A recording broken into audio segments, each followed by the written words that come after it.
Hello and welcome to the old Fliers. According to German World War II Ace Adolf Galland, the Spitfire Mk.14 and not the Mustang P-51D was the best piston-engine fighter of World War II in Europe. Aircraft technology had advanced rapidly towards the end of the war. The most powerful piston-engine types the world had ever seen, fighting alongside or against the first jet aircraft. But how did these aircraft compare to each other? Nominally, there were around 20 high-performance fighter types in service in Europe at the end of World War II. Here they are. Most of these names you'd be very familiar with, but which was the best? According to Dan Sharp's book, Spitfires over Berlin, from among the 20 aircraft, there are some obvious dropouts when it comes to deciding which was the best. The British Hawker Tempest 5 was a better fighter than the Typhoon, so the Typhoon can be ruled out. The same applies to the Focke-Wulf TA-152, A9 and D9. Similarly, the Messerschmitt 262 would have been the better fighter even if the Heinkel 162 could have been made to work flawlessly, so the notoriously Volksjäger has got to go. More than 10 German pilots had died attempting to fly the 163. Most were killed during takeoff or landing. But the dangers didn't seem to worry Eric Brown. I was encouraged to have a go at this, and there was nobody around to stop us. That was the real thing. We had our opportunity. We did it when the country was in a state of chaos. There was no real authority around, and we could get away with what we were doing.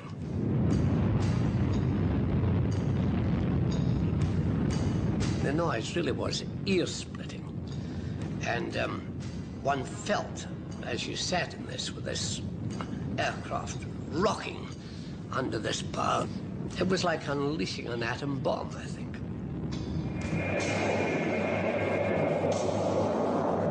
Brown became the first and only Allied pilot to fly the rocket-powered plane. It was rather like being in charge of a runaway train. I felt, and I'd never had this feeling with any other airplane, that it was a jump ahead of me all the time. I was catching up with it. It really took your breath away.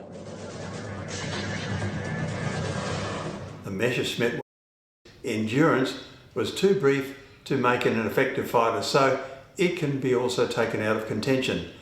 The slowest of the American types was the P-38 Lightning. It climbed well, but was surpassed as a dogfighter, therefore it too has to go.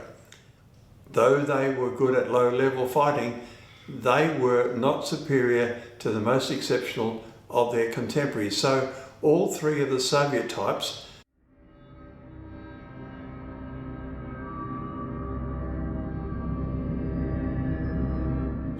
as well as the Bell P-63A can be excluded too.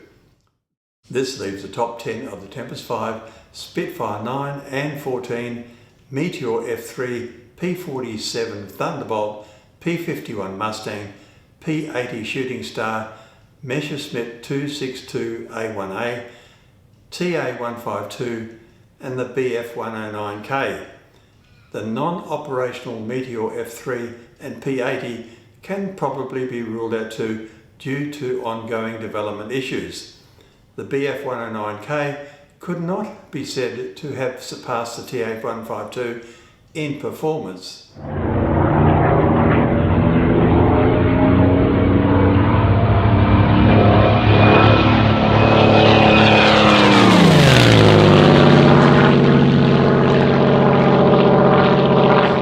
The P-47 Thunderbolt was less manoeuvrable than the P-51, and the Spitfire 9 lacked the raw speed to keep up with the new German jets, so a reasonable top 5 would be the Tempest 5, Spitfire 14, P-51 Mustang, ME-262A1A and TA-152. Here narrowing down gets more difficult. The TA-152 was designed as a high-altitude fighter and relied heavily on its complex engine to give it an amazing turn of speed. Its guns were prone to jamming. It ought therefore to be excluded.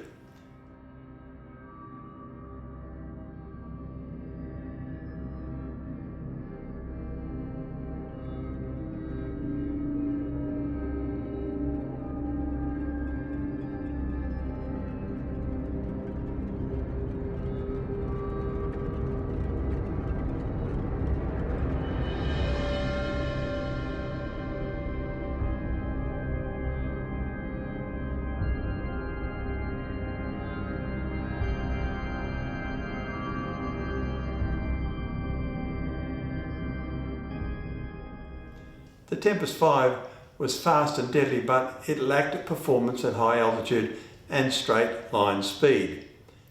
Would it have been able to best a Spitfire 14 in a dogfight? Maybe, maybe not. The choice really comes down to three machines: the Spitfire 14, the P-51 Mustang and the ME-262A1A. All three were potent dogfighters, loved by their pilots and feared by their enemies. The P-51 was the best aircraft in the world for its particular role, escorting bombers over long distances at high altitude.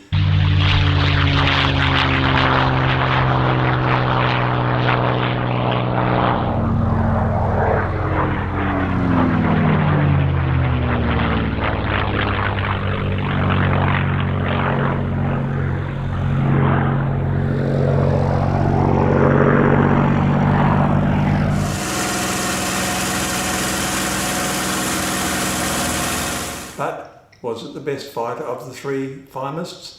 It lacked the speed of either the Spitfire or the Messerschmitt, and its rate of climb was significantly below that of the other two. Its manoeuvrability was excellent, but it did not surpass that of the Spitfire. The Messerschmitt 262 represented the future of air combat. It could outrun almost anything, and its armament was second to none.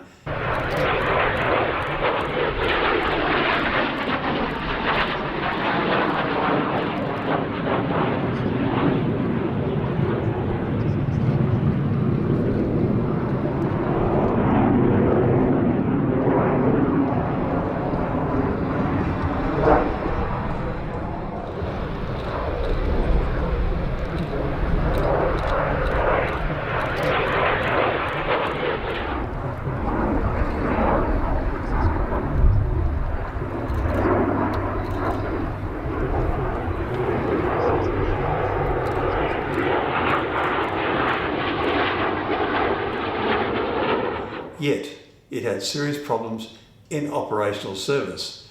Built by dedicated German engineers, flown in numbers from well-defended airfields and kept well supplied with fuel and fresh engines, it would undoubtedly have had the edge over the Spitfire. But in reality, Germany's war situation, coupled with its own design flaws, served to handicap the world's first truly successful jet fighter. In the final analysis, there have to be joint winners: the British submarine Spitfire 14 and the German Messerschmitt 262. The Spitfire Mk.14 was faster than any other piston-engined aircraft bar the TA-152.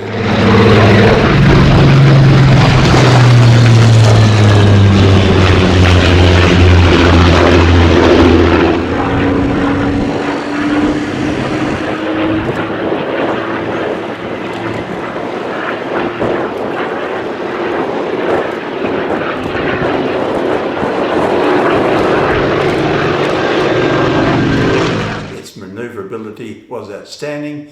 It could perform exceptionally at any altitude, and its rate of climb was stupendous. Its short range made it unsuitable for escort missions, but in a straight fight it was simply very hard to beat. Nevertheless, in one-on-one combat, a Spitfire Mk.14 pilot would have found it very difficult to best a Messerschmitt 262, particularly with the latter able to fly 93 miles per hour faster. the Spitfire pilot would have enjoyed greater horizontal manoeuvrability and acceleration, but would have had to surprise the Messerschmitt 262 pilot, or that Messerschmitt pilot make a fatal error. After the war, former Luftwaffe General of Fighters and Me 262 pilot Adolf Galland said, "The best thing about the Spitfire 14 was that there were so few of them." Thank you for watching. Comments always welcome. Like, subscribe and hit the notify button.